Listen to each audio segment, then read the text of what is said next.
ධම්මික. ධම්මික. ධම්මික. ධම්මික. ධම්මික. ධම්මික. ටෙස්ටමනි එක. වාගේ නම් මොකද්ද? ලක්ෂණි පෙනාම. මේ හරි. මේ යාඥා කරන්න ඉස්සෙල්ලා මෙයාට තිබුණු අසනීප මොනවද? පිළිදෙල. මොන වගේ තත්ත්වෙද හිටියේ?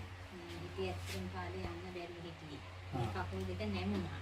ආ මොකද්ද ලෙඩේ? අංශභාගයට. අංශභාග. ඊට පස්සේ මෙයාගෙන් ලොකු ගෙඩියක් ඔපරේෂන් කරා දැන් අවුරුදු 4කට උඩදී. ඒක ඔපරේෂන් කරාට පස්සේ මෙයාට අපි ඉස්නා සම්බන්ධ ડોක්ටර් කෙනෙක් ඇල්ලුවා. එයා කිව්වේ මෙයාගේ මොලේ එන්නෙන්න කුඩා වෙලා තියෙනවා. රයිට්.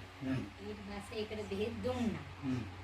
දැන් බෙහෙත් බොනවා පිට් එක හැදිනවා. ඔව්. දැන් මම අහන්නේ අපි දැන් ඒ තමයි ලෙඩ. ඔව් පිට්ටේ. ඒකට ඇවිදින්න බැරුව එහෙම හිටියේ. නේ? ඒක සත්‍ය සත්‍යදේනේ කියන්නේ.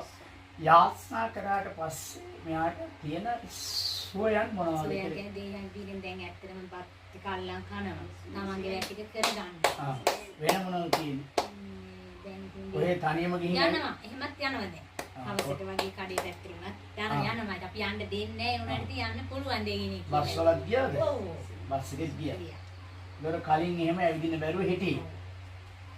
සතියක් හොස්පිටල් එකේ හිටියා. ඒක ගන්න රෝද කුපියේ ගියේ.